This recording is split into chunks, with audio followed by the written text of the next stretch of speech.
Hello, friends. It is Matt Murphy, the Matt Murphy Show. I am laughing. I apologize.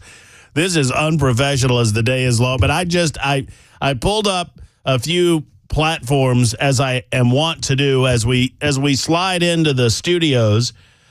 We cross over, we say hello and goodbye to Chris Hand, and then I slide in here on Super Talk TV and the other platforms and get ready to go for what I hope to be 3 hours of talk radio excellence, right? It is Friday. It's July 19. Wasn't this the first day that man stepped foot on the moon, or it's around now? I want to say today, hey, Bell, fact check me on this. I want to say it's the anniversary of Ted Kennedy killing a lady. I think that's true, too. 1969. Fact check me on that. It's either today or tomorrow. One way or the other. So I'm sliding in here hoping to do a radio show error-free. And then right off the jump, I start laughing as I open up the microphone. And the reason that I did, it's considered to have taken place between yesterday and today. So I guess last night, this morning. The Chappaquiddick deal? Yeah. Yeah, at some point in the night. Today's the day that he woke up and realized what had happened and went to the sheriff's department and began the cover-up of killing Mary Jo Kopechne. Like he told her, I'll be right back. Yeah, right. So, and many people believe that Ted Kennedy's career, his political career, now his aspirations to the White House were destroyed that night. But many believe that his political career was saved based on the fact that most people were paying attention to the moon landing. And very few people were paying attention to the fact that he allowed a woman to suffocate to death in the back of his car. She had an air pocket, and she died. And Ted Kennedy was responsible for that. But that be that as it may. Let's not cast aspersions at the dead, shall we? The reason that I laughed as I came on air, and I apologize for it, our good friend Jay St. Clair, my life consultant, legal correspondent, gambling buddy, and best friend, will be on the show to fill all of us with his knowledge regarding legal matters coming up at 105 today. And you're invited to be a part of that by getting in your legal question at 615-737-9986. Jay had forwarded on the X machine, as I call it, a piece by a post, and it's Donald Trump. Have you seen this? Donald Trump is a jigsaw puzzle. I'll retweet it. It's find me at Matt Murphy Show. That's at Matt Murphy Show. I'll retweet this. Hopefully I won't get in any trouble about it. We retweet it. It's Donald Trump as a jigsaw puzzle, and the one piece of the jigsaw puzzle that's missing is right on his ear. And it's very funny. And so as I'm coming on air today, as I'm getting ready to communicate with you, talk to you guys, invite you to give us a call on a First Amendment Freestyle Friday. What's going on? What's on your mind? Did you watch the thing last night? What was your favorite part? What was your least favorite part? I see that, and I burst into laughter. So my apologies. It is episode 614 of our proceedings today on Super Talk 99.7 WT, and I am pleased and proud, as I can be, that you've decided to be a part of it. It is also Locks for Trump Day 139, 139 days since I made a meager commitment that I'm not cutting my hair. No, I'm not Samson. Well, a little bit. Little Samson. Who's Delilah? That would make Joe Biden Delilah, right? Wait a minute. No, Donald Trump's Delilah. Do you know the Bible story? Right? Yes. Yeah. Samson was strong because his hair was long. Delilah cut the hair. And he was weak. Yeah. He lost his strength. So I guess Donald Trump would be Delilah in that scenario. One way or the other, Locks for Trump Day 139. I will not cut my hair until we have a new president-elect. Does that count, new president, Bell? I think we established I could not trim my hair. When we made the ground rules on the Locks for Trump deal. Correct. I cannot trim my hair. That counts as a cut, and I agreed to that. I didn't fight that. Thankfully, I'm allowed to wash it, and I'm allowed to trim my beard. You gave me that grace. But at the same time, I said that until we have a new president-elect, I am not cutting my hair. Now, the reason I did that, I wanted to say new president, but I knew that even if Donald Trump won the election on November 5th, he's not taking office until January, and I'm not waiting that long to cut my hair. So if Kamala takes over for Joe in the next couple of days, that counts, right? I can cut my hair immediately. Yeah? No, because she's not president-elect. But if she becomes, she won't be president-elect. President-elect. She won't be president. I'm not leaning on your judgment. Elect. We're going to let the audience figure this out, counselor. You know, what happened last time you did that? Well, I understand that, but I think they're going to side with me on this. If you want the spanking, go for it. Well, that's okay. I think I got the audience on my side on this. Well, you thought that last time too. All right, so I did not. I didn't push somebody brought up the trim. I said, "Hey, is a trim okay?" Everybody said no, and I went along with it. I didn't fight that fight. She has to be president-elect. Trump has to be president-elect. I think if we go back into the annals, or anals, as they say, of this radio show, you'll find that at some point I said new president or president-elect. One way or the other, I think it's an out for me if Kamala becomes president of the United States. Who saw that coming by Joe Biden stepping aside, a la the 25th Amendment or otherwise? I think that's my out, and I get a haircut. One way or the other, my hair's getting cut on November 6th if all things continue to point in that direction. Speaking of these pleasantries, episode 614, broadcast on 99.7 FM from Southern Kentucky to Northern Alabama and all points in between. You can find us on your social media platform of your choosing. Wherever you go to find news or information on a streaming platform, you can find us there as well. Just put in SuperTalk 99.7 WTN. Any combination of that should get you to where you're going. And then, of course, SuperTalk TV is up and running. Episode 614 on YouTube, Facebook, Twitter, Twitch. For you masochists in the listening audience, we thank you for being a part of SuperTalk TV. US Pest brings you SuperTalk TV. And F&M Bank brings you the chat on SuperTalk TV. And episode 614 is entitled, Matt Murphy says, don't be a... Listen for 3 hours. Libertarian lunch, noon to 3. I say that with regularity. No question. Don't be a beep. You watched the thing last night? I did. I actually did. I watched the entire thing, and I thought the first 30 or 40 minutes was just dropping the hammer. Mm-hmm. And then I think he started rambling to hear his own voice for another hour and 20 minutes. Yeah, it was the longest convention address in modern American history. It was certainly the longest televised address in modern American history, accepting the nomination of one's political party to be the political candidate of said party. Donald Trump bested himself in 2020, bested himself in 2016, and no one else is even close. I think he went for about an hour and a half last night. I said at the time that I thought it was 20 or 30 minutes too long. I did not feel as if we needed a lot of the stump on the back end. I loved the front end. I loved the change of tone. I thought the change of tone was perfect, pitch perfect, and I thought that it was obviously intentional. As I reflected on it, as I posted last night at Matt Murphy Show on my Twitter platform, for what it's worth, you can go over there and follow me. I cuss sometimes on that platform. Just know that. At Matt Murphy Show. I say it right there in the bio. Been known to cuss. Known to cuss. Says it right there in the bio, so you know what you're getting into. Yeah, at least you're honest about it up front, whereas like I just started dropping bombs and people are like, what the hell? I wasn't warned about this. But if you can handle the occasional S-bomb or F-bomb, which I throw down, you know what? It's my one vice that I still got going in my life, and I'm going to keep it for the time being. It's a little bit of an irony that I like to cuss so much, and I work on the radio where you cannot. It's a bit of irony, but everybody's got a cross to bear. So go over at Matt Murphy Show, and you'll see where I said, as I think about this more, it becomes more and more brilliant what Donald Trump and Team Trump have done. There are those that would consider themselves Trump through and through. Can you hear that ringing? I just wanted to make sure you could hear that. If you're dialing us up, Bell K's got your back. 615-737-9986, First Amendment Freestyle Friday. So there were a lot of new eyeballs. I cannot recall the last time, and maybe someone can help me with it. Perhaps it was George W. Bush in 2004 in the aftermath of the 9/11 attacks, but years had gone by since the 9/11 attacks. Perhaps on the other side of the aisle, one could make the argument that Barack Obama accepting his party's nomination in 2008 was as big a moment as last night in American history. I get it.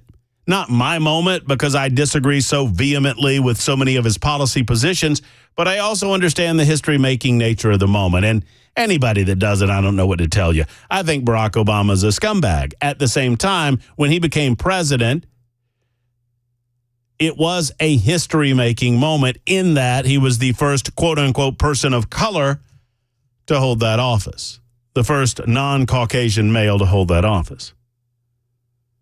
Self-described. So there's history in that. But I do not know of another time or another convention or another speech that had more attention to it. Not only is it somewhat history-making in as much as Donald Trump is being asked to be only, or asking to be only the second president of the United States of America to serve twice non-consecutively, following Grover Cleveland. But he delivered this speech 5 days after an assassination attempt on his life that, but for a head cock at the last minute, would have taken his life. And so many eyeballs were on this man and this moment and this speech. And I believe the first 30 minutes delivered. Oh my goodness, did it deliver. There was a tone shift after about 30 or so minutes in the speech. After he talked about the life-changing event of this past Saturday, he discussed in detail, said he would do it only once, said, I will say this and I will, people have asked me what it was like, what was going through my mind, what was racing in my head and in my heart at that moment that I realized what was going on that stage in Butler, Pennsylvania. I'm going to tell you this story. I'm going to tell you just once. I've got the audio for you. I'll play it for you in a little bit. And then he did. And in doing so, he praised the Secret Service, men and women who surrounded him and shielded him as best they could on that stage. He avoided some of the broader questions that all of us have about the complete and total failure on the part of the Secret Service, some of the complete and total failure on the part of the upper echelons within the Secret Service. And by the way, let's make a distinction here and now. Most of the men and women, hear me closely, most of the men and women that work for the Secret Service do a hell of a job and would give their lives for their protectees. It is the woke upper echelons of that organization that are corrupting the organization and are causing irregularities in their systems that would lead to something like this happening this past Saturday. When we attack the Secret Service, we attack the director of the Secret Service, Kimberly Cheadle, and her assistants and her assistants, and the directives that they have been given and that they are giving with regard to DEI and woke-based policies and the policies of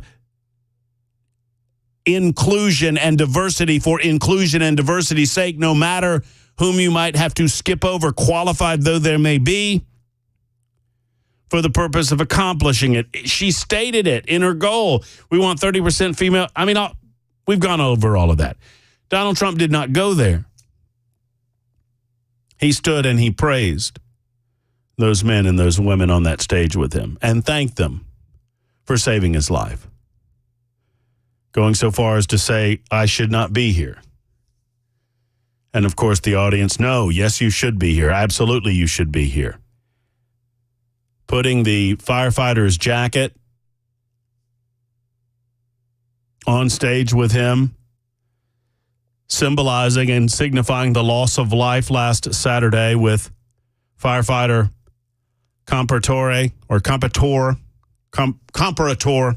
my bad. There was a missing A on the firefighter's jacket, and at first liberals, wanting to point out any and all mistakes in the moment, attempted to suggest that Republicans had misspelled the man's name, only when it was told to them that that's how it was spelled. That's the actual jacket that the man used. That's how it was spelled in the firefighter. I mean, that was how it was spelled. That's his jacket. That's how they spelled it when they gave it to him. Only then did they simmer down. I believed that it was intentional last night what happened. And here's how I would describe that. Recognizing the number of people that are watching, recognizing that you have people that are not Trump folk, that are tuning in. You have people from all over the country and all over the world anxious to hear, for better or worse, what this man has to say 5 days after the assassination attempt on his life. And the first 30 minutes were touching. They were poignant. They brought tears to the eyes. And then a transition happened within the speech, and we got to more meat and potatoes.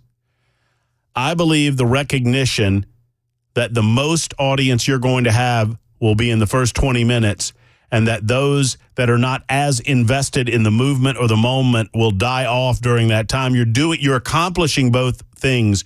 You're speaking to all listeners.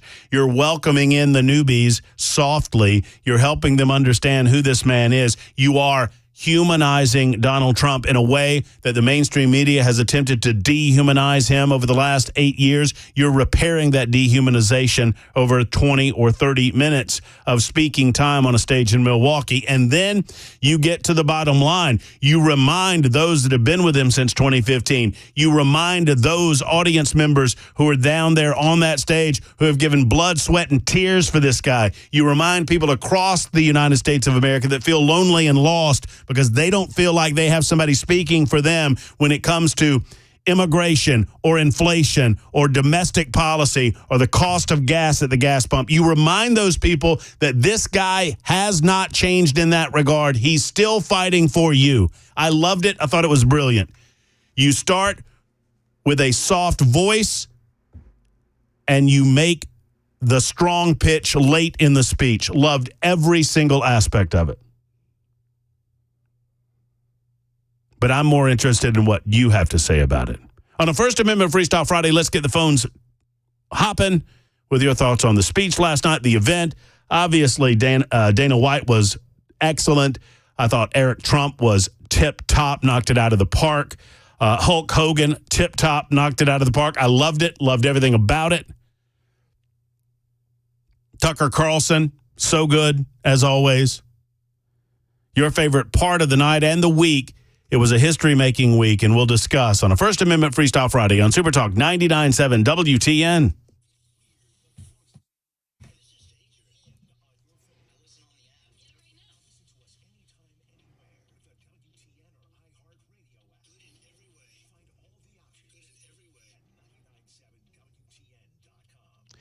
Hey, I mentioned that our friend Holly and David over at Savory Spice, they sent me some new flavors to try with the Spice and Easy Savory Spice Meal Starter Spice Kit. The Greek tzatziki dip is on the menu this time around. I'm excited about this. Here's what these Spice and Easy products do. These meal starter kits, they tell you exactly what you have to buy. You know, whether it's a dip like this and they're telling you to buy some sour cream or some Greek yogurt, they'll tell you the ingredients that you need to pick up at the grocery store. In a lot of ways, it makes it so easy that anybody becomes a master chef. Thank you to Savory Spice, right? Because you go in, you pick up the items, you do what it says to do on the ingredient thing, and then right there are all of the spices that you need. You don't have to pour them out into little bitty spoons or whatever and figure it all out. That always gets very confusing. You don't have to eyeball test the stuff. You've got it right there with Savory Spice and the Spice and Easy products. I've got the Greek tzatziki dip for the weekend, and I'll report back on Monday how that went. You need to stop by Savory Spice today. 2 locations to serve you. One is in L&L Market in Nashville, right off Charlotte Pike. The other's in Franklin, just off the square. When you walk in, you'll smell the smells of these delicious spices and salts from all over the world. And I want you to say, Murphy sent me to Savory Spice. You'll be happy that you're shopping at Savory Spice. Go by and tell them hello today.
Hello, friends. Matt Murphy for the Dr. Gill Center for Back, Neck, and Chronic Pain Relief. 2024 has been a tough one on the back. Boy, oh boy, we've been moving and shaking, right? My lower back gives me fits on occasion when I'm doing yard work or other types of physical or manual labor activity, whatnot.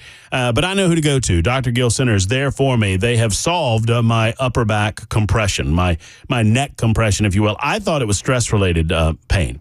But Dr. Wendy diagnosed me with a compression in my upper neck that we took care of, and I don't have the pain anymore, which is wonderful. Can't tell you how much it is a relief to me just knowing that I don't have to worry about it. Now, the lower back's more of a long-term deal that I screwed up in my 20s and in my 30s. But the Dr. Gill Center is unscrewing what I screwed up, right? So if you call 615-882-4838, just like me, they're going to get you in for less than $50. You're going to get an initial examination, a complete panel of x-rays. They're going to sit down and talk with you about where it hurts and how it hurts. They're going to give you that consultation, and they're going to give you chiropractic care. Your first treatment is right there the first day that you walk through the doors at the Dr. Gill Center. How about that? 615-882-4838. I encourage you to call. Back pain, neck pain, knee pain, hip pain, elbow pain, wherever it hurts, they can solve it without needles, without surgery, without pills, with the Dr. Gill Center. Good Samaritans help foil a carjacking. A major IT glitch sends computer systems nationwide into chaos, and a nice little cool down and some rain are headed to Middle Tennessee. Those stories coming up at 12:30 on Super Talk 99.7 WTN. Thank you much, John Michael. It is 12:28 right now. Super Talk 99.7 WTN. Glad to have you with us. Your thoughts, your feelings about what happened last week or this past week and last night as Donald Trump took to the stage and for about 90 minutes or so delivered impassioned remarks to the American people and beyond. Started with a softer tone, a tone of unity, love, and strength. And transition to one of more policy matters. And obviously, that's when liberals' heads began exploding. Your thoughts on all of this? Will is in Lafayette with a thought on politics nowadays. Hello, Will. Welcome to Friday, my friend. Hey, how's it going? I'm doing well. I just wanted to ask. I watched the debate. I know it's old news now, but I heard Biden say that he created NATO. That just really seems very odd to me because NATO was created after World War II. How did he do it at 7 years old? It would not surprise me whatsoever if Joe Biden said something along those lines. I mean, Joe Biden has said a lot of things. You know, Joe Biden lies so much, and now he can't remember the lies that he's told, that he can't remember the lies that he can't. I mean, you know, so it does not surprise me. Joe Biden has dementia, so you know. As far as him getting replaced, if the Democrats don't want the fight, just let him do his thing until the convention and name someone else. Say it again. I missed a little bit of what you just said. As far as them putting him out and putting Kamala in or whatever they're wanting to do, then why don't they just let him do whatever it is he's doing and replace him at the Democratic convention? Well, because I can explain that to you. I can answer that question for you. It's a little bit more difficult than just quote unquote replacing him at the Democrat National Convention. I mean, 15 million people voted for the guy. These are individuals that pledged by their honor. Now, I understand that we can make the argument the Democrats have none, but they pledged by their honor that they would vote for the delegate that they are the presidential candidate that the delegate themselves promised to vote for. They promised to vote for Joe Biden. They're going there to vote for Joe Biden. They are pledged to vote for Joe Biden. To break that pledge matters. There's nothing that would prevent them from doing it, but you have to herd all of those cats. That's a more difficult task. The easier way to get this done is to convince Joe Biden to step aside. Nikki Haley told her delegates to vote for Trump, so she basically released them. Does he kind of need to do the same thing for whoever the nominee would be if that occurred? Makes it a lot easier. I'll describe it for you in just a moment right after the news with John Michael. I'll talk to you about the process by which they remove Joe Biden against his wishes and remove Joe Biden with his blessing. It's 12:32 on Super Talk.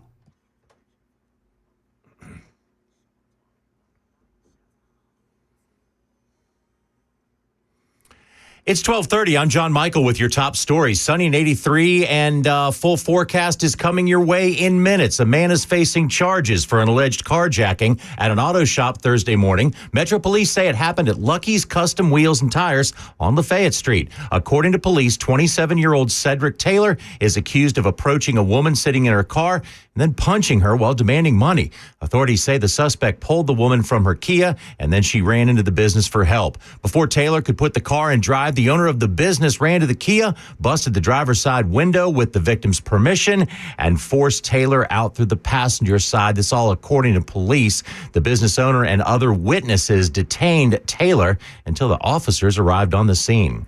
Computer systems at hospitals, airlines, and for broadcasters, even 911 operators were all thrown into chaos this morning after an outage tied to cybersecurity firm CrowdStrike. ABC's Mike Dabuski has more on what the company is now saying. A software update sent out by the cybersecurity firm CrowdStrike to Windows computers is faulty. Tony Anscombe is with ESET, another cybersecurity company. There's an incompatibility between the update of that third-party software and the Windows architecture, which means everybody is now seeing a machine that unfortunately is bricked. CrowdStrike says the issue has been identified and that a software fix has been deployed. They also say this was not a cyber attack.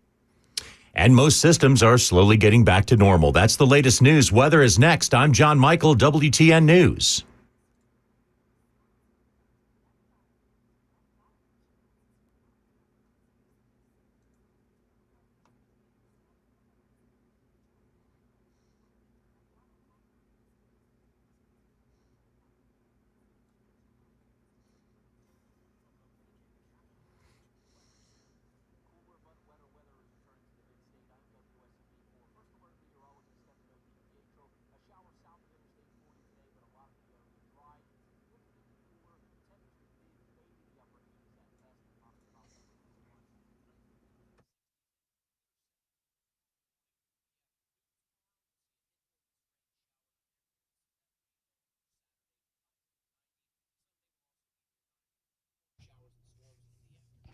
Hello, friends. It's Matt Murphy, and I want to speak to you for a moment about the safety of your home. Obviously, you want to keep those things that you value within your home safe and sound. You want to keep your loved ones safe and sound. I probably have that order backwards. You want your loved ones safe first and foremost, and your stuff secondarily. Either way, you need to get to Nashville Safe House and allow Mark and his team to select, or help you, I should say, select the safe that's right for you. Whether it's saving or whether it's saving up for valuables, whether you want to make sure that your precious paperwork is safe from theft or from fire, or you want to protect those things that protect your family. I'm talking about a gun safe at Nashville Safe House. The place to go is Nashville Safe House. They have a better selection than anyone really in the world. I don't know of anybody that has almost 600 safes in stock regularly, and Mark does at Nashville Safe House, over 200 on the showroom floor itself. So stop by and see it for yourself on 4th Avenue South, or go by NashvilleSafeHouse.com. Mark also reminds you that their professional delivery crews will deliver your safe and put your safe where you want it to go within your property. You don't want some strangers on your property. You want to make sure those people have been vetted. And every time you deal with Mark, the team that comes to your home, they've been vetted by Mark personally and Nashville Safe House by extension. NashvilleSafeHouse.com, across the street from City Cemetery in Nashville on 4th Avenue South. Stop by and tell them I sent you.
Super Talk 99.7 WTN. It's 12:38. Your thoughts during the Libertarian Lunchtime Hour, and happy lunchtime hour with you.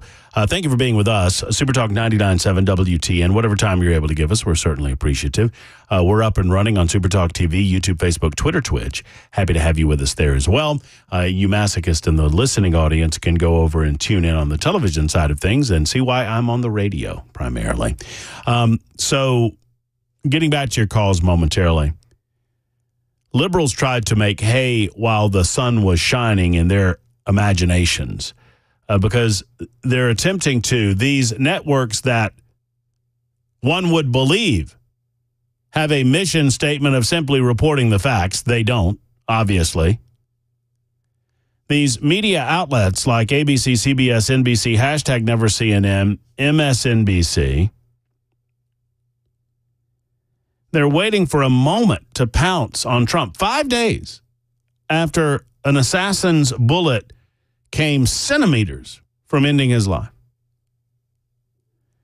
And one of the ways they attempted to do so was over the presentation of the fire department jacket, the firefighter uniform worn by Corey Comparator. They brought it out on stage, his helmet, his jacket, there on display at the Republican National Convention. At one point, and let me tell you, this is all genuine. I don't know that it was scripted, but Donald Trump walked away from the podium, walked over to the jacket, walked over to the stand where the helmet was and kissed the helmet. If you missed it, it was quite something. It was quite something. Well, the mainstream media outlets jumped on, hey, his name's misspelled. They're using this as a prop. That's a prop put up by the Republican National Convention. If you were watching on social media platforms last night, you saw an explosion of these tweets very swiftly and completely destroyed by the news that this was, in fact, Corey Comparator's jacket, that it was misspelled initially by the department. The Buffalo Township Volunteer Fire Department.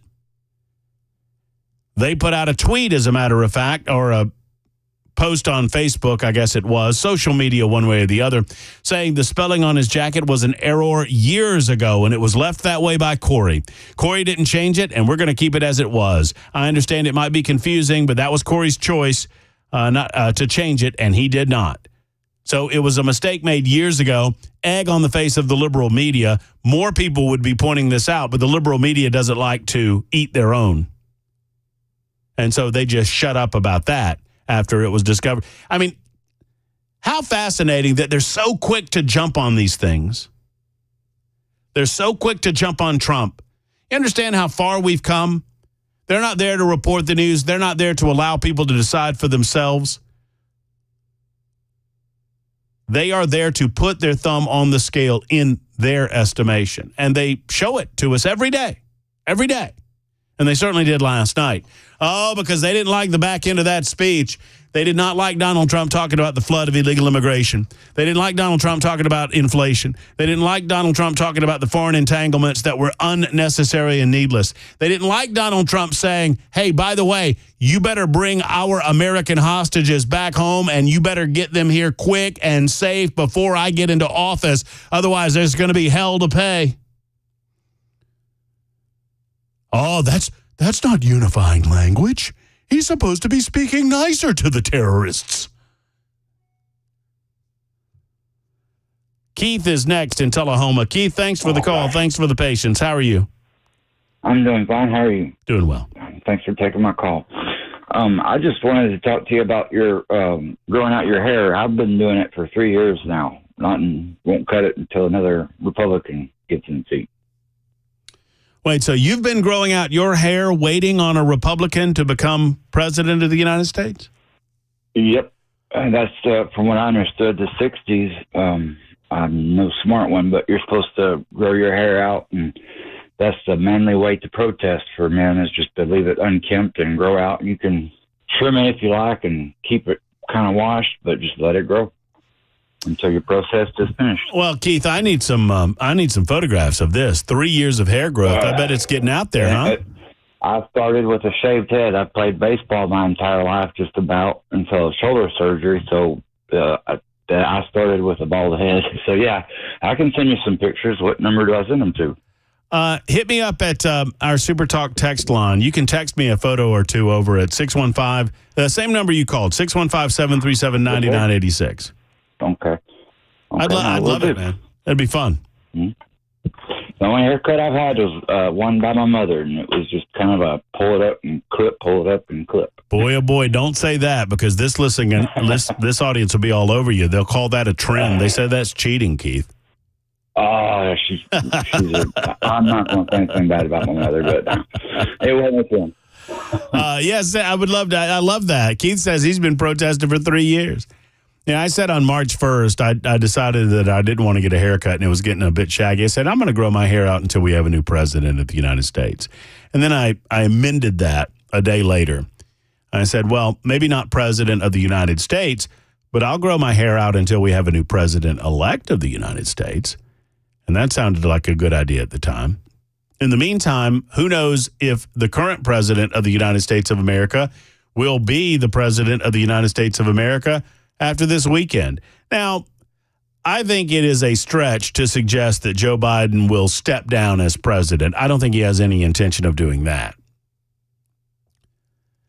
First and foremost, Joe Biden has to pardon his son. You see, regardless of what you think about what Joe has said about this matter in the past, Joe Biden has every intention, my estimation, based on years of analysis and understanding the Biden clan. Joe's word as a Biden means nothing to me. Nothing. And so I'm not pardoning Hunter. I'm not pardoning my son. I'm not pardoning my son. I'm not pardoning my son. Joe will 100% pardon Hunter Biden after the election. Has to wait till after the election to do it, but it is 100%. There is zero doubt in my mind. I would bet every dollar in my bank account against yours. And then he'll say, "Oh, he's not my son. What are you talking about? It's not my son." No, he that's the thing. And I know you're kidding, Bell, but that's the thing, is that the liberals don't have to explain themselves after they lie, because they're never held to account. You know, all of this fact-check nonsense. Donald Trump told 23 lies last night in his State of the Address. He did what? They're fact-checking opinions. They're fact-checking based on what Donald Trump said he wanted to do. Let me give you some of the examples of their quote-unquote fact-checking. Donald Trump said that we had completed a lot of the wall and we're going to get it completed fully during my second 4 years in office. And the USA Today publication, yes, it's still around, believe it or not, they published a fact check. While Donald Trump did complete 478 miles of wall, much of the wall that was completed were in places where there was already a fence. That was their fact check. You don't have to believe me. Go look. So think about this for a moment. Let's walk through this. Donald Trump said we completed almost 500 miles of wall. We were halfway there, whatever he said. And we're going to complete it next time. Their fact check was, well, yeah, he's giving you accurate information, but some of the places where he put up the good wall, there was a crappy fence already there that people could easily get over. But because there was a crappy fence already there, we're calling that it doesn't count. So we're saying that's false. That's their fact check. But there's never a fact check on liberals. Have you noticed that? Where was the fact check on Joe Biden? Maybe it was out there after the debate. Maybe they felt like they absolutely had to after the debate. I don't know how you could even understand what he had to say during the debate. But liberals are never held to account on any of those things. Odd, but true. 1248 Super Talk 99.7 WTN. Steve is next. Hello, Steve. Hello. Yeah, the press lied. They even lied afterwards regarding the number of people that the president said that the illegals have killed or caused their death. They said, that's a lie. Well, no, it's not. When you figure the fact that, yes, there have been those that were actually killed and, like raped and things like that. But then you also had the thousands that are dying, and you know the number of this, that are dying from fentanyl every day. Thousands of people have died under this administration, and President Trump did not lie. Well, I mean, obviously, the media, most of the mainstream media, and Trump knows this, and it's the reason that we talk about the fake news nowadays. He understands that they're going to focus in on those things that they feel like they can nitpick to death. They will hyper-focus on those issues. They will not focus on the broader picture. They will not focus on the broader spectrum of what's going on the southern border. They will try to be hyper-focused on that which they can claim is an untruth. So if Donald Trump says, oh, my goodness, we had, 14,005 people come across the border just yesterday alone, and it was 14,004 people, the media will call that a lie, despite the fact that while it is statistically slightly inaccurate, the spirit of the comment is wholly accurate. That's what they do. They look for those ways to nitpick these events to the point that they can convince, or con was the first word that came to my mind, the viewing audience or the listening audience that they are, that Donald Trump's a liar. That's what they do. It's not their job. I have faith in you. I offer a heavy dose of my opinion on the radio show. I give you an opportunity to give your opinion on the news of the day, what happened last night at the RNC, et cetera. And there was a lot going on. We got that going on. We have the possibility of Joe Biden being removed as a presidential candidate going on. I still haven't paid that off, by the way. I know I need to. What does that look like at the DNC convention? It has to happen over the next couple of weeks. Let me do it real quick. I promised the caller that I would. So Joe Biden, the easiest path is for Joe Biden to accept that he should not continue to be a candidate for president of the United States. He's won all these primaries because the Democrats themselves set it up where nobody else could compete. Robert F. Kennedy Jr. wanted to compete in the Democrat primary, and he was not allowed to do so. So they selected the dude before they allowed the people to vote on the dude that they selected. But vote the people did. And 15 million of them went to the polls, and 15 million people voted for Joe Biden to be the Democrat nominee. And now that Joe Biden has become problematic, or all of the lies that have been told by the mainstream media and the Democrats themselves have been exposed, laid bare during the debate, the people have regrets. They have Biden regret. And the elites want to dispatch of him. So a coup, a plot, a coup d'etat has been hatched by Schumer, by Pelosi, by Hakeem Jeffries, and by Barack Obama and all of these entertainment elitists that they don't need Joe anymore. And it's going to work. Either forcibly or getting him to agree to it, they're going to remove him. It's much easier if he agrees to it. I'll explain that in just a moment. It's 51 after the hour on Super Talk.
who's the person?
A long sentence for a journalist charged with spying in Russia. More info on the shooter from last Saturday's Trump rally. That's coming up at 1 o'clock on Super Talk 99.7 WTN. Thank you much, Mr. John Michael. How about this? I'm going to protect Social Security and Medicare. Democrats are going to destroy Social Security and Medicare.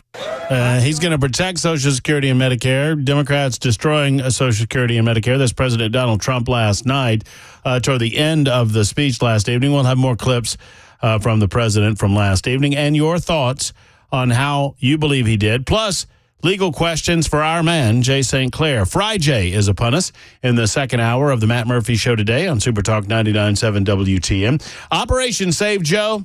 We initiated Operation Save Joe the Monday after the disastrous debate performance of June 27th.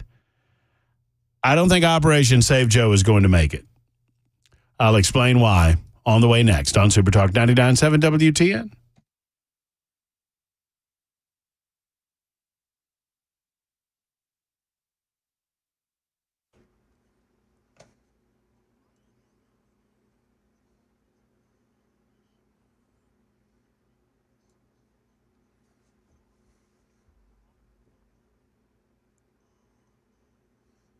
It's 1 o'clock. I'm John Michael with your top stories. Cloudy and 78 degrees. Your weather forecast is coming up. Wall Street Journal reporter Evan Gershowitz found guilty of espionage in a Russian court and sentenced to 16 years in a penal colony. The journalist has been held for 15 months on charges widely considered fabricated. Here's Patrick Revel with more. We expected this to come because, as we've seen throughout this, it's really a political trial. This trial was conducted at incredible speed. It lasted only 3 days, when espionage cases, of course, normally last months. I think what we're hearing as well is that because of the speed that this has taken place, there is some hope that this could perhaps mean that Russia is moving towards some kind of prisoner exchange, because the US and the Wall Street Journal both believe that Evan was taken hostage by the Kremlin, similar to Brittany Griner. Of course, Brittany Griner was the WNBA star that was freed as a result of a prisoner swap between Russia and the U.S. New information about what the FBI has found as it searches for answers in last weekend's assassination attempt of former President Trump. Alex Stone has the new details. A source with direct knowledge tells ABC News when the FBI got into shooter Thomas Crook's phone, they found he actively searched the date of the Trump rally. He actively searched for information on major depressive disorder. He actively searched for information about the Democratic National Convention and about bomb making. There were images on his phone. Investigators want to better understand of Trump, Biden, FBI Director Christopher Wray, Attorney General Merrick Garland, and other public figures. Secret Service Director Kim Cheadle has been subpoenaed to appear in front of a congressional committee Monday. A bicyclist struck by a vehicle that left the scene of the accident on South Rutherford Boulevard on Thursday evening has died, according to Murfreesboro police. Police said the bicyclist was struck by a vehicle around 5:30 Thursday near the Walmart. South Rutherford Boulevard was closed between Billy Boulevard and Haven Drive. During the course of the investigation, the driver of the vehicle left the scene, according to police. police. The vehicle was found, and the driver is now in custody with charges pending. Murfreesboro's police fatal accident crash team is investigating the crash. The delay at BNA this morning was due to that cyber IT glitch, and CrowdStrike is the company that is taking the blame for that.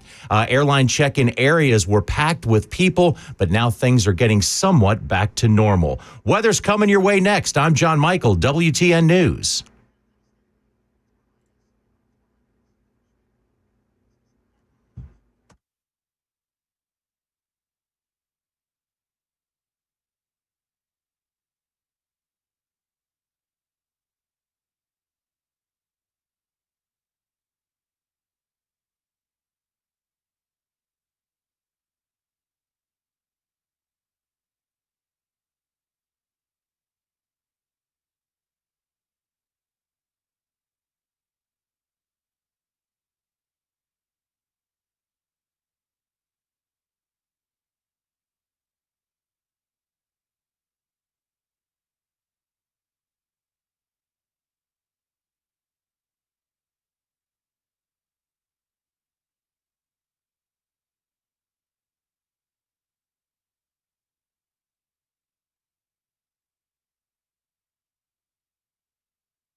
Hey, guys, I've got a last call from Monday's second annual Rudy Kalis Celebrity Golf Classic sponsoring Men of Valor. It's a fundraiser for Men of Valor to help us continue the incredible work of reconciling men to God and their families and society as well. It truly is a ministry of hope.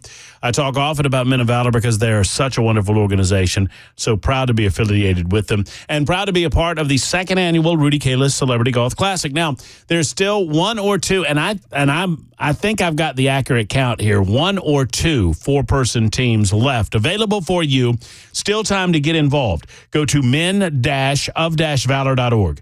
men-of-valor.org. And right there on the front of the page, you'll see the registration site where you can go and register your team for the President's Reserve at the Hermitage Golf Course this Monday, July 22nd, a 9 a.m. shotgun start. Registration begins at 7:30. There'll be breakfast provided. You'll see celebrities galore. I mean, golf is great. The President's Reserve is tip-top. The celebrities like Vince Gill, Jeff Fisher, Derek Mason, Joe Dubin, George Plaster, Kevin Dyson, and, of course, Rudy Kalis himself, and many, many more. Matt Murphy will be there broadcasting live between noon and 3 on Super Talk 99.7 WTN. We'll talk to many of these celebrities, and we'll talk about Men of Valor and what a wonderful job they do rehabilitating men into our society and reducing recidivism in our prisons. Let's go out and support Men of Valor this Monday with the second annual Rudy Kalis Celebrity Golf Classic.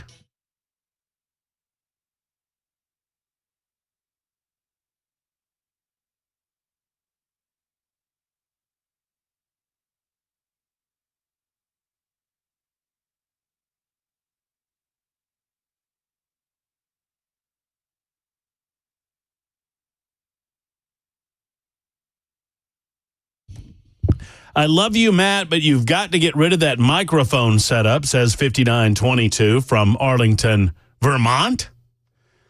Well, we'll do our best. Hello and welcome, 106. Good afternoon. Glad to have you with us on Super Talk 99.7 WTN. And people say you don't self-censor. Yeah, I didn't read the last line. 5922 said what it looked like, and I'm not reading that. Look, I have this big red fuzzy microphone condom on for a reason. And that is I don't trust a Dan Mandis and I don't trust Chris Hand. And I don't know where those mouths have been. And neither of them use this thing. I use it for my own purposes. So I shall continue to use said same. If you want to know what we're talking about, head on over to Super Talk TV. YouTube, Facebook, Twitter, Twitch, up and running SuperTalk TV up and running. Thank you to U.S. Pest for sponsoring our portion of the broadcast day, and F&M Bank for sponsoring the chat feature over on SuperTalk TV. We invite you to be over there. You can follow us on social media at Matt Murphy Show. That's at Matt Murphy Show. Plenty to do over there as well. Plus, you on the phones, 615-737-9986, and listening on the radio.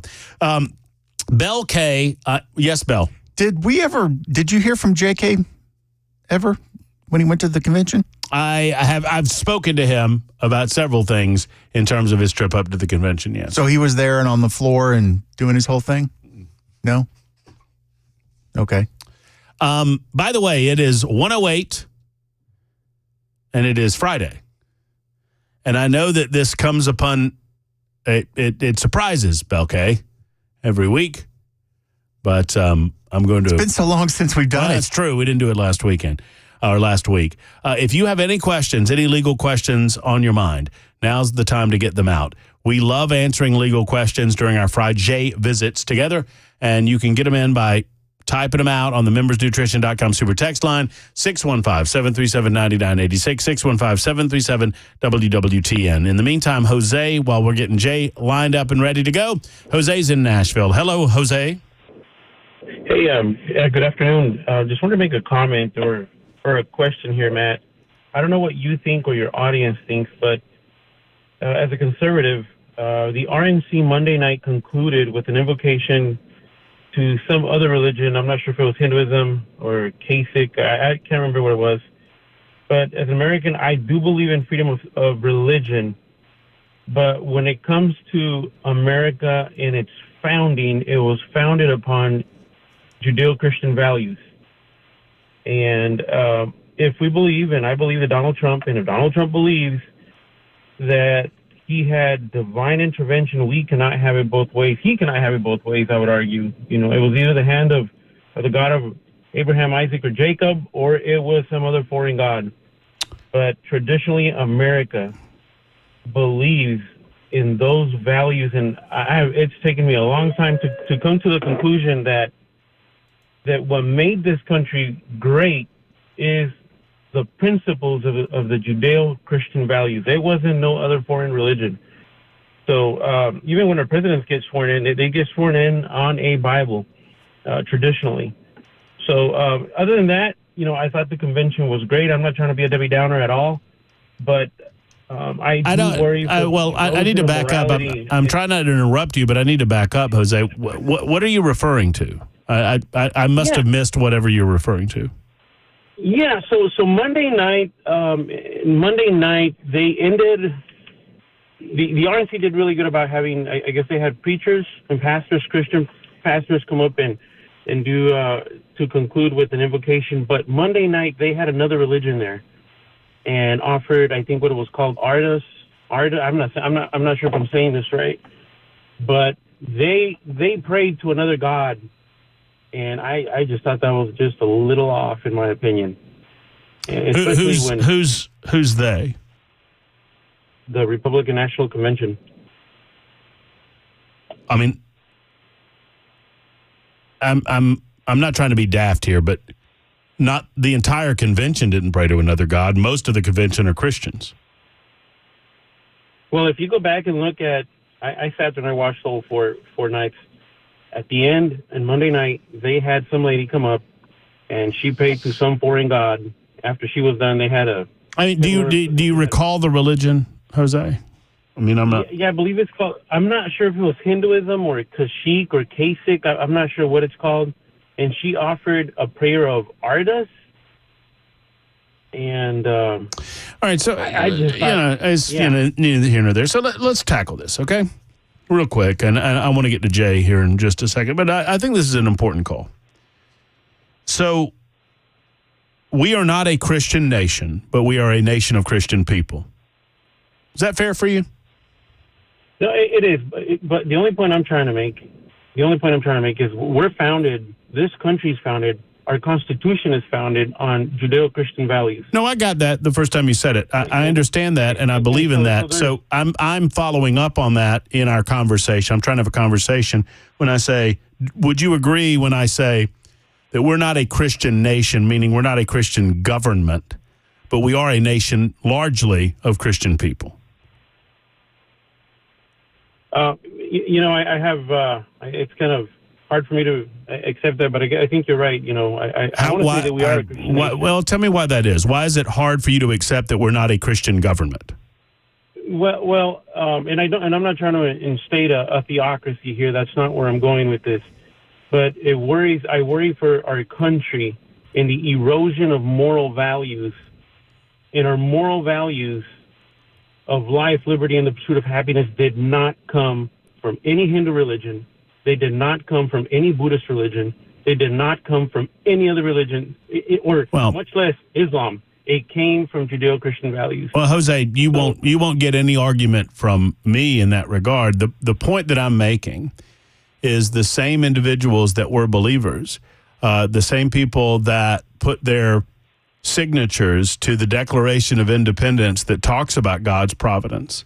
Those same individuals agreed to and believed in the Bill of Rights.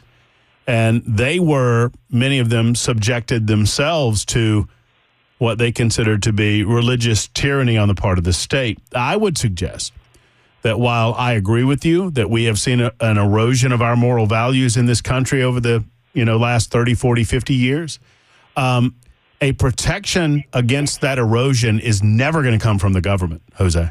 It's going to come from the church and from the people themselves. I don't look to the government for any sort of moral compass.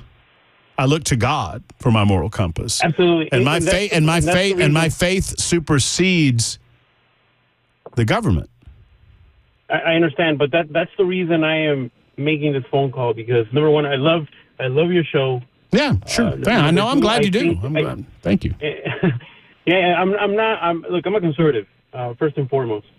So with that, I think you're right. We do not look to the government, and this is why I'm making this statement, so that I think we need to guard that a little bit more. I have nothing against other religions, but when it comes to America and the belief that she was founded upon, I need to guard that. And I just wanted to voice it. I wanted to get your opinion, and I'm interested in hearing what your listeners think, quite frankly, of having a foreign god being prayed to at the Republican National Convention. I don't know. I may be in a minority on this one, but no. You'll get Jose, and I think it's an important enough conversation that I'm giving you an opportunity to fully express it, because I think you'll get wide and broad support amongst our listening audience. You will not get.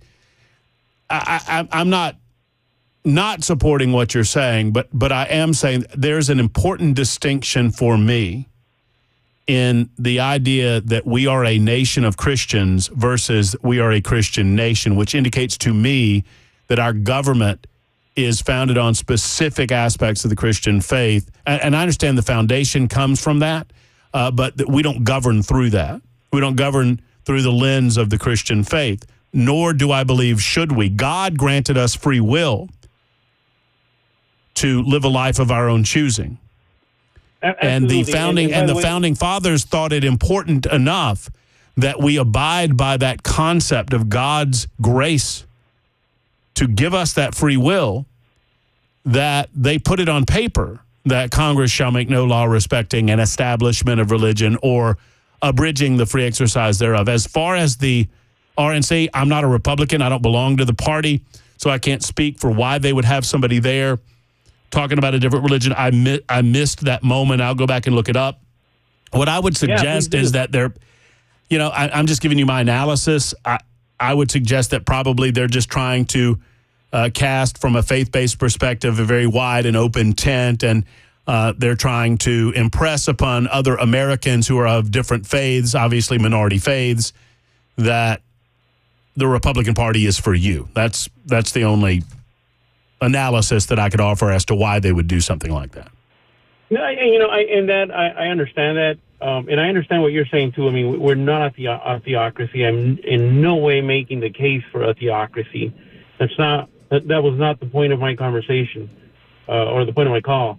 But anyway, when stuff like this happens, I think it's worthy of conversation, respectful, constructive conversation, and thou shalt not kill. That law did not come from men.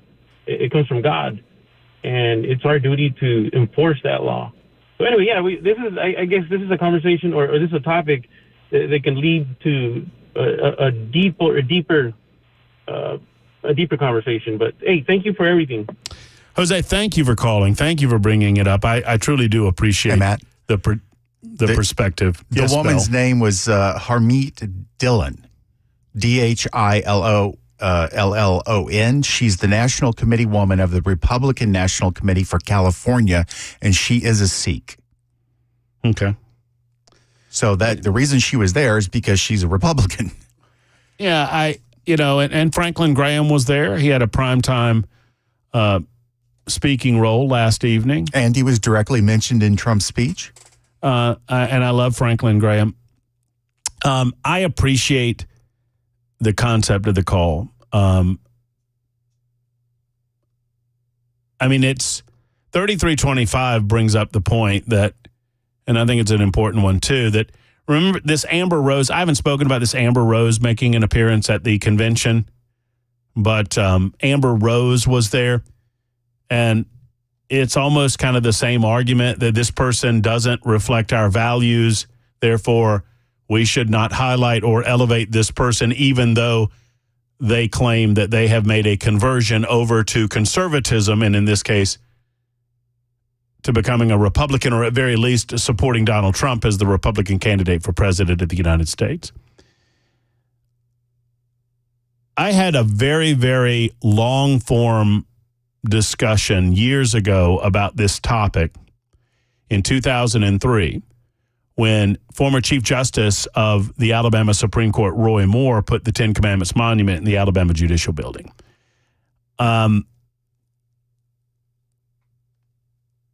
I argued that the Ten Commandments Monument should not be in the Alabama Judicial Building.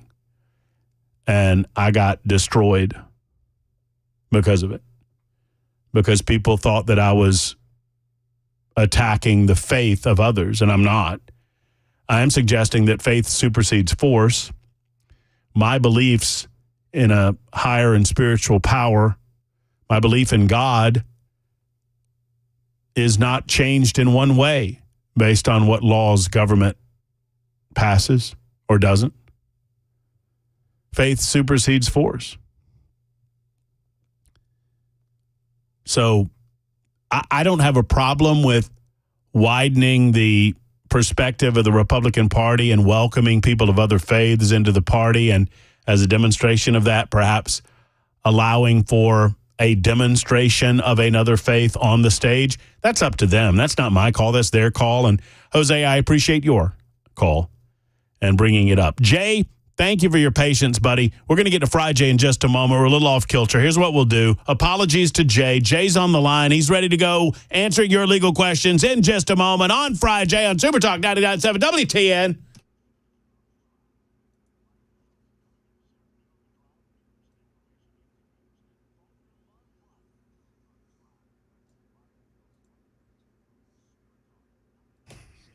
Efficient Heating and Cooling, your one-stop shop for all things air conditioning during these hot summer months. That's a little bit cooler today.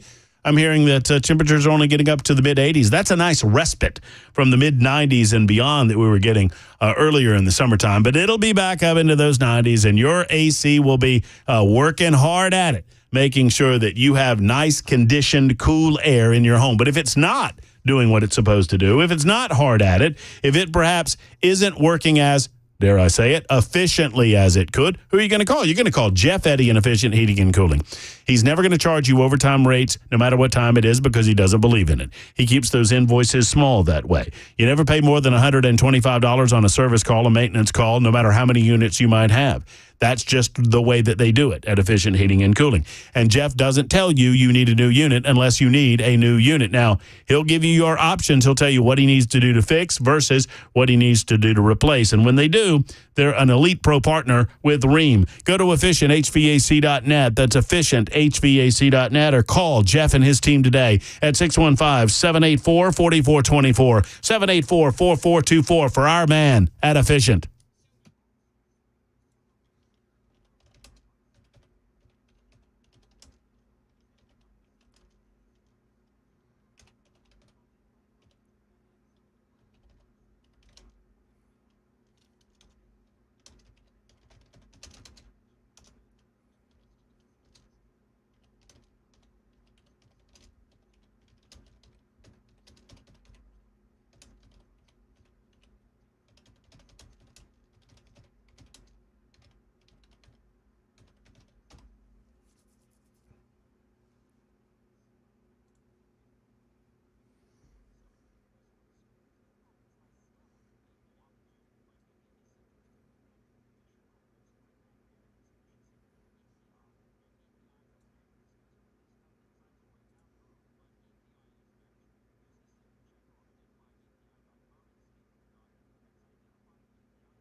New info comes from the cell phone of the shooter from the Trump rally. Nashville Airport was hit with some of the chaos from an IT glitch, and a nice cool down is here. Those stories coming up at 1:30 on Super Talk 99.7 WTN.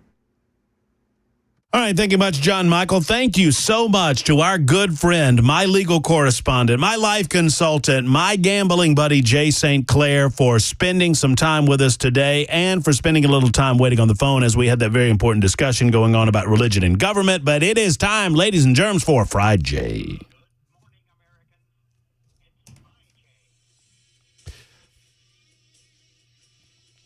All right. Here we go. Thank you so much to Jay for understanding and having a little bit of patience as we navigated through that telephone call. A very interesting conversation regarding government and religion and where those two things might meet. I have a feeling that Jay, on occasion, when he's teaching classes at the Cumberland School of Law and that and whatnot, he has an occasion to address those types of aspects of the law and government and our own personal belief structures and systems. Jay, before we go any further, I have a question for you. Yes, sir. How's it going, Jay? You know, this one's pretty easy, Matt. If I were any better, I would be Donald J. Trump. I know you are. I thought Dr. Carr, you know, so much of it was so good. I didn't watch much of it. But I thought a couple of things that struck me. One, the pastor that imitated Trump was hilarious. That was funny. It was good. And then Ben Carson, he's just, you know, first they tried to ruin his reputation. And he's more popular now than ever. Then they tried to bankrupt him. Mm-hmm. And he has more money now than ever. And then they tried to jail him. And he's more free now than ever. And then they tried to kill him. Mm. And the truth of the matter is that Donald J. Trump probably feels more alive today than he ever has in his life. Mm-hmm. It's remarkable. No, it is. I mean, you know, we have to pause every once in a while, and I did this yesterday on the show, Jay, and remind ourselves that this is history that we're living through. I mean, I know that every day history is made in some form or fashion for some people. But this is a moment in time that will never be forgotten in the history books, in the history of the United States of America. What's been going down this week? Well, and I wish I knew who it was that asked this question. He was some kind of reporter somewhere. He was talking to a couple of the people involved and said, you know, Matt, let me ask you a question. Is this the most viewed miracle in the history of the world? And then there was just a silence. You know, it's not my place to get here, but if this is not the hand of God, Matt, then I have no other explanation. I believe it, and I believe in it, and I just can do nothing but, and I lean on you for spiritual talk every now and again, Jay, when we're on the golf course and matters turn a little more serious. Yep. And I just want to ask you, and all of you listening, just bear with us for a moment. But, I mean, Jay, I have a hard time. I believe that. I believe that but for the hand of God, Donald Trump would not be here. Mm-hmm. It's also a little bit difficult for me to go there in a full-throated way because of the death of Corey Comparator, because what are we saying to his family? So the hand of God was there for Donald Trump, but the hand of God took your husband and your father.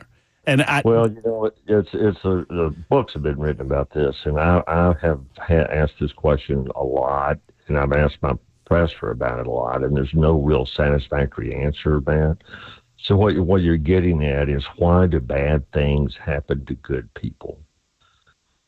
And I've asked that question a lot. You know, when my wife died, I wondered that. When my brother died, I wondered that. And I talked to pastors, and they can't answer it, man. We're not smart enough to know the answer to that. No, I mean, we don't get a chance to understand those types of things on this earth. Obviously, there will be a time for us to try to understand them perhaps at another time. And, I guess you just have to lean on that faith. And frankly, I thought, and I'm not here to question or to suggest that Donald Trump didn't do anything right last night. I think everything was pretty dead on the mark last evening. But I was reminded as he was giving his speech and Corey Comparator's firefighter uniform was in the background, that Donald Trump was given by, and this is the way that I thought of it in my mind, Jay, that Donald Trump, God gave him a guardian angel that day. And that guardian angel is Corey Comparator. And that's the way that in my mind I kind of look at it. Yep. Let's get to some legal matters in just a moment. We've got a quick timeout to do for news at 1:31 on Super Talk 99.7 WTN. Always good to catch up with our good friend, legal correspondent, life consultant, and gambling buddy, Jay St. Clair, and we'll continue doing so. If you have any questions of a legal matter or anything else, get on the horn, 615-737-9986. It's the Matt Murphy Show on Super Talk.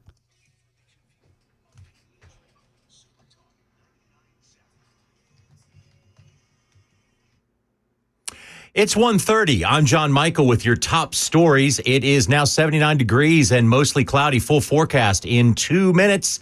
We're learning new details about the shooter who tried to assassinate former President Trump at a rally in Pennsylvania last weekend. Here's Alex Stone. According to sources speaking to ABC News, 20-year-old Thomas Crooks appears to have been at or near the site of the shooting on July 7th, nearly a week before the shooting. The FBI now exploiting his phone and finding he actively searched the date of the Trump rally, looked for information about major depressive disorder, the Democratic National Convention, and bomb making, and he had photos of Trump, Biden, FBI Director Christopher Wray, and Attorney General Merrick Garland on his phone. Secret Service Director Kim Cheadle has been subpoenaed to testify on Capitol Hill Monday. The global cybersecurity firm CrowdStrike suffered an IT glitch today that sent shockwaves to systems nationwide. Nashville was not spared the chaos at BNA. Alex Stone once again tells us Delta was hit the worst out of the airlines. Delta Airlines by far has the biggest impacts today as they try to get back on track now that planes are taking off again for the airline. It has the most canceled flights of any airline in the world, over 600 canceled flights as a result of the IT outage. And in turn, that has Atlanta having the most canceled flights of any airport because it's such a massive Delta hub. American and United Airlines follow Delta in cancellations today. CrowdStrike bills itself as a global security leader, providing software to help businesses around the world identify, present, or stop security breaches. They say it was a system update that caused the outage. That's the latest news. Weather is next. I'm John Michael, WTN News.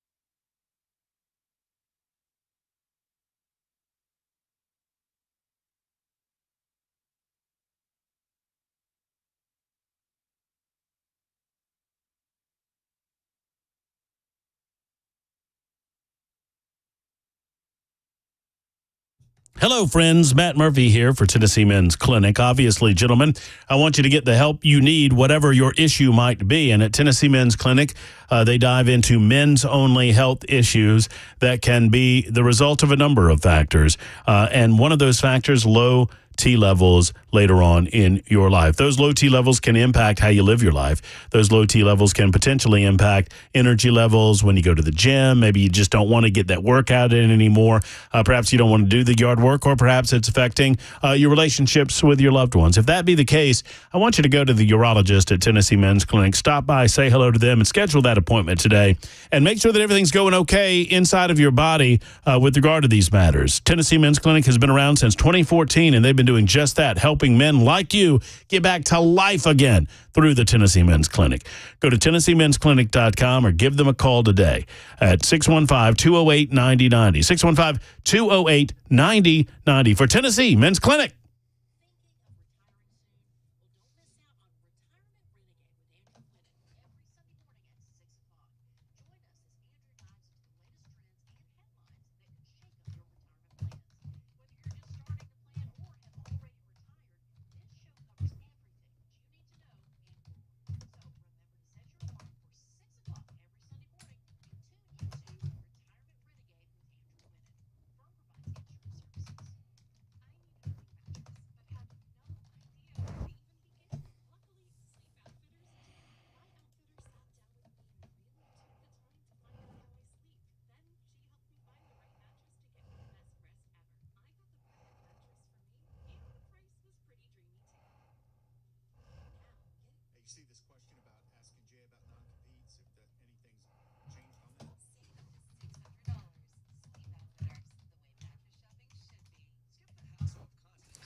Super Talk 99.7 WTN, Matt Murphy. And the Matt Murphy Show continues. It's 1:38. You are always welcome to be a part of the show on the membersnutrition.com super text line. I was communicating with 3571 there on the super text line regarding some of our comments involving religion and government moments ago. Thank you for the correspondence, 3571. I always appreciate it. 615-737-9986. If you have any questions, legal or otherwise, for our man Jay St. Clair, it is, after all, Friday on Super Talk 99.7 WTN. Jay, I know this is not normally our arena to jump into, but given the historical nature, before we get to a few questions, Randy's got a tax question. Mike wants to ask you a question about non-competes and several others on the Members Nutrition Super Text line. Jay, what your thoughts on Saturday and just the aftermath of Saturday? My goodness gracious, history in the making and literally millimeters away, thanks to God's hand and the turn of the head, millimeters away from a very, very, very different conversation today. Well, that's right. And, what we've learned so far about the breakdown in the security is very disturbing. I don't believe it was an inside job, man. I mean, if they wanted to kill him, they could have killed him. I mean, so I don't, I get why people go there. But I deal with the government pretty much all the time. The EOC, the NLRB, OSHA, people like that, they are pretty incompetent people, man. So I heard somebody say a long time ago, the government is really only good at two things: taking your money and killing people. Mm-hmm.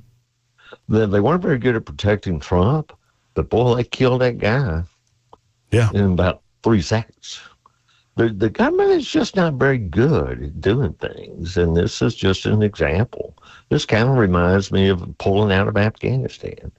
I'd say probably the same people that pulled that planned the withdrawal from Afghanistan, planned this. But then I also, so that's kind of my first thought about that. And then, yes, we saw a miracle. I mean, that's just my personal view. It's the hand of God. But then I'll say this, and I'm not an expert in this, you are, but it's the absolute best outcome politically for Trump. I mean, the best outcome, man. If the Secret Service had done what they were supposed to do, they would have got the guy before he ever fired any shots, and no one would have really even known about it that day.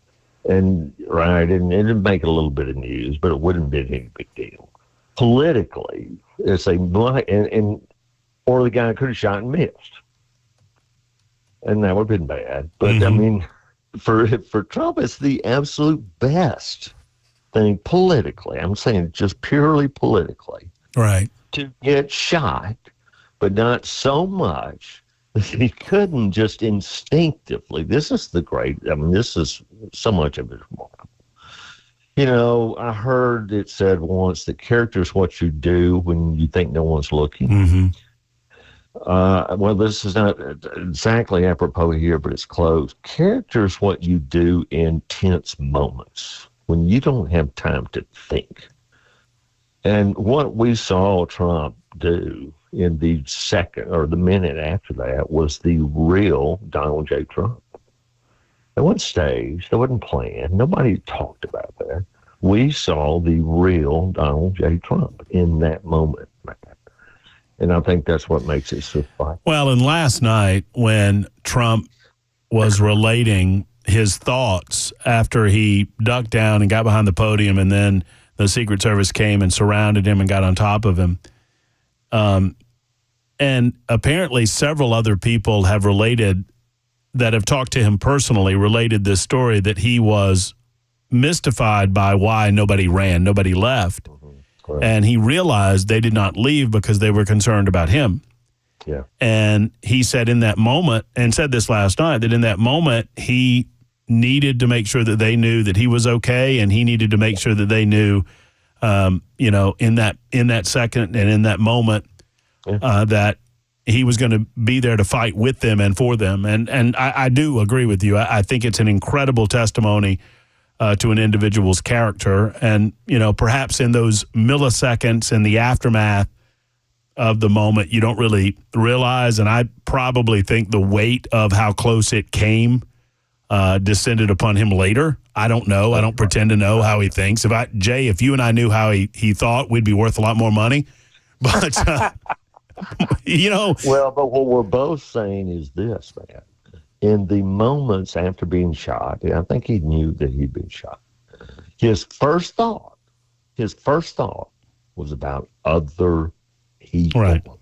Right. It wasn't about himself. It was about other people. Other people were concerned right now. Let me assure them. He wasn't thinking about himself. It's just remarkable. I agree. I mean, no, it gives you chills just even speaking about it. All right, let's get into a few telephone calls here. Randy is first up today with Jay St. Clair, has a question or a thought about tax law. Hello, Randy. You're on with our man, Jay St. Clair, on Friday. Hey, how you doing? What's up, Randy? I was calling Mr. St. Clair. Maybe you can help me, and it's pretty long-winded. If it's too long, let me know. I can leave you my cell phone. Maybe you can call me back and help me because I really need some help. But all right, let's give it a shot. Back in 2003, I started my own business, and as business goes, you always have competitors. And one of my competitors was spreading falsifications about or defaming my business and my employees and me and my partner as well. And I had enough of it in 2014, and I hired an attorney. And this attorney wound up basically taking me and a lot of his other clientele for granted and using our money to do what he wanted to do with, as opposed to filing the lawsuit cases that he needed to file. And you probably know who I'm talking about. He's currently sitting in prison for 35 years for what he done. But that being said, there was some tax papers of mine had gotten to this attorney for him to make copies of, so he could show a timeline of how much money I was making in the beginning as opposed to how much I was making in the end as I was, my business was progressing. And my tax papers got seized and held for documentation or proof or evidence that, he was doing what he done. And they held him for about 9 years, and they had, for 4 years, but they had about 9 years worth of my tax papers. Well, when I got them back, I had just had quintuple bypass surgery, and I sat down at my kitchen table for probably 3 or 4 weeks at night after working all day. Hadn't even been out of the hospital a month. And for the listener, Randy. Hey, Randy, yeah. I mean, just for our purpose, God bless you for all of that. But can you send me an email? But just what's your bottom line? Yeah, what's the question? Well, all the taxes came back. I filled out all my taxes. They were all right except for 2012. And the IRS is saying that I still owe them like $30,000 for 2012. I didn't make but $85,000 that year. But I can't, or that's the only year was 2012 that they say I owe them any money for, and I can't explain to them enough. I've already tried to explain to them several times what happened. Have you gotten a lawyer? Here's what I want you to do. You can get me on the internet. Just look for J. St. Clair. I'm with Littler. Yes, send me an email, and then I'm going to help you. This is a little bit more complicated than we can solve on this radio show today. So you just reach out to me. It's extremely complicated. I'm sorry, I don't mean to bust everybody's bubble not talking about Donald Trump. I love Donald Trump. He's my favorite. You're okay, Randy. You're okay. That's what we're here for. I have been trying to get to you for weeks to try to talk to you about this because I can't afford to hire an attorney. Well, Randy, listen. We'll take care of it. Yeah, listen to me. Listen to me here, Randy. Before I say goodbye, JAYST. Period, and then CLAIR. You look that up, and Jay is virtually the first guy that pops up, Littler Mendelson, and you'll get all of his information. Okay. So J Saint ST period CLAIR.com.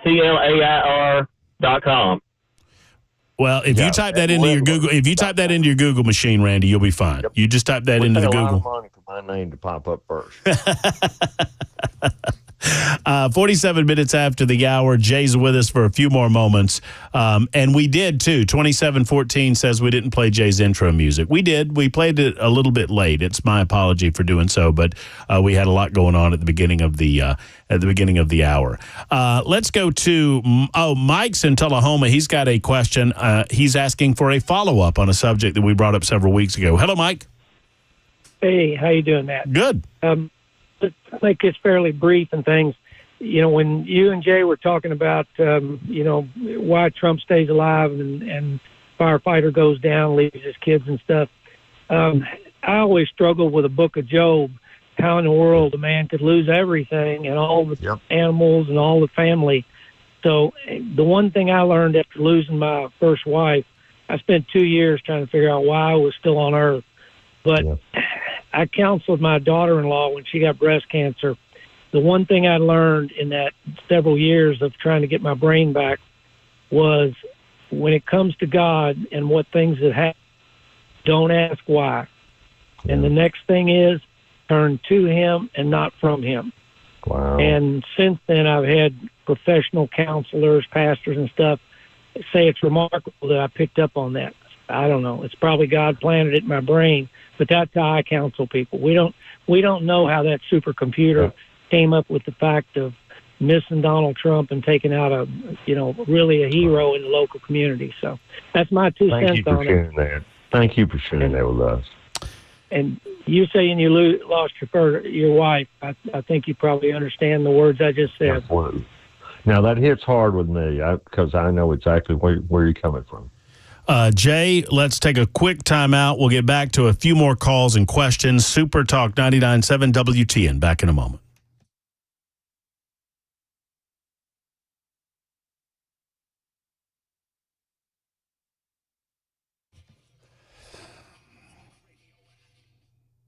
Hello, friends. Matt Murphy for U.S. Pest. Do you have bugs or creepy crawlies? I call them creepy crawlies. That's kind of the all-encompassing word that I always use.